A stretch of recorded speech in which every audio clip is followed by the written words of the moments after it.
Keep walking, keep on your toes, and don't stop talking about freedom. You get going, lots to be learned and lots to be known.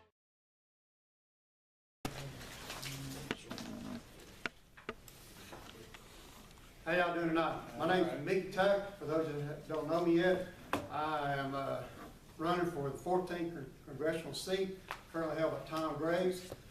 I'll tell everybody, I'm not a politician, I'm an electrician. I work 12-hour shifts, night shifts. I'm a working Joe like I think pretty much everybody in this room is. And that's one reason I'm running. I feel like the average American citizen, the middle-class American citizen, is being shortchanged up in Washington, D.C. And a little bit more about me is that I'm from Rome, Floyd County. I live in Silver Creek, Georgia. I've been there for 35 years. Been married to my lovely wife here for 36. I worked for Gildan Yarns down in Cedartown. I've been there 16 years, and prior to that, I worked at Lindo Manufacturing for 11 years. So I've been in textiles for over 25 years. And as Derek was saying earlier, I'm a survivor of NAFTA. I understand what the supposedly free trade deals do. The TPA, the fast track that was passed today, it's only 5 brave Republican senators stood up against Obama and his free trade deal. And we all know how great of a negotiator our president is. And for our families' futures and for the American workers' futures, it's a shame that we regulated our authority to a socialist president that, to me, in my opinion, doesn't have America's best interest in mind. I'm also a physical conservative, a constitutional conservative. People say to me, well, every Republican that's running for office comes up here and says that, whether they're running for office as a non-incumbent or as an incumbent. I can promise you today that when I get to Washington, D.C., Kentucky is not going to change. I'm too stubborn and too hard-headed for John Boehner or any of the House establishment to change my ways. As my work history, as my family history, my marriage history, it shows I'm a person of commitment. And my commitment would be the same to the 14th District. A representative is, a lot of our representatives have forgotten what the definition of representative means. It doesn't mean you're a master of the people. You're the representative of the people. You're a servant of the people. And as I've traveled across this district, I keep hearing the same thing from county to county, is that our representative is not representing us. He's not representing our Republican values. He's not representing our conservative values. Most of y'all probably already know, and I say this everywhere I go, the 14th District is the 3rd most Republican district in Georgia. We're the 2nd most Republican district in the state of Georgia. Only followed by the 9th, which is number 1. The 9th is number 3 in the nation as a Republican district, and the 14th is the 12th. So North Georgia is a very conservative district. And I think our congressman has forgotten how conservative we are up here. I think he's forgotten how conservative his constituents are. And I've known for a fact that a lot of the things that have gone on in the past, for the Ryan Murray budget, I haven't spoken to anybody that said they called and asked Tom to vote for it. Everybody I spoke to called and said they called to go against it.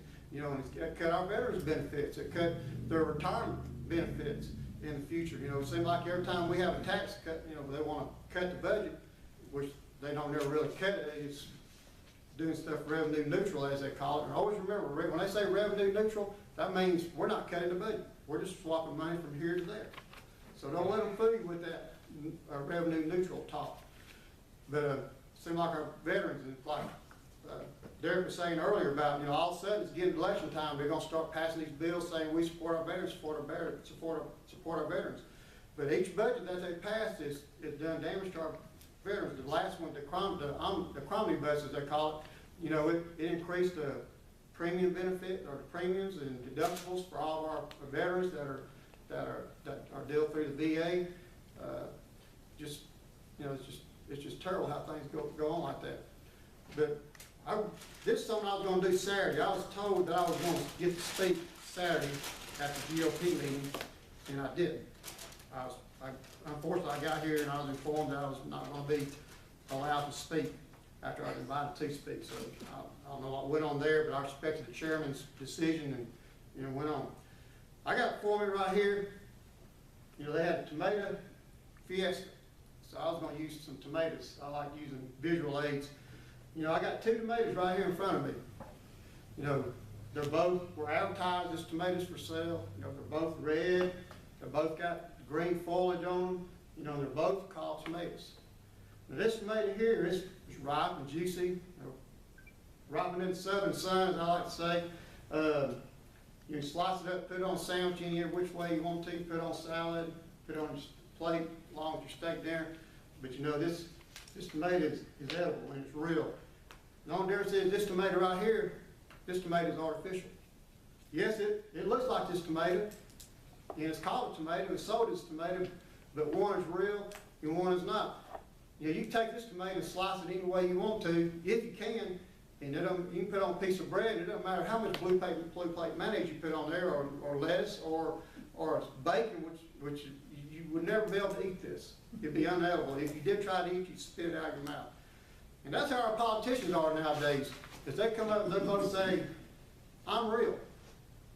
You know, they might look real, they might portray that they're real, but they're not real. So y'all keep that in mind as we go along. That said, I'm a physical conservative. I'm a constitutional conservative. And I believe what's doing right. You know, and that's why I'm running for office, because like many of y'all, I'm frustrated. I'm mad at our elected officials. You know, the longer they stay up there, the lower their conservative ratings go. And I don't know what happens to a man when he goes up there and he comes to his district and gives him his word that he's going to vote conservative, he's going to vote according to the Constitution. Then he has to come back and face the people that he betrayed. And if y'all let me, that's one thing I don't have to worry about. You don't have to worry about me betraying you. Because I am a man of my word. I'm a man of integrity. And I don't say that lightly. You know, I wouldn't stand here and tell that to you today.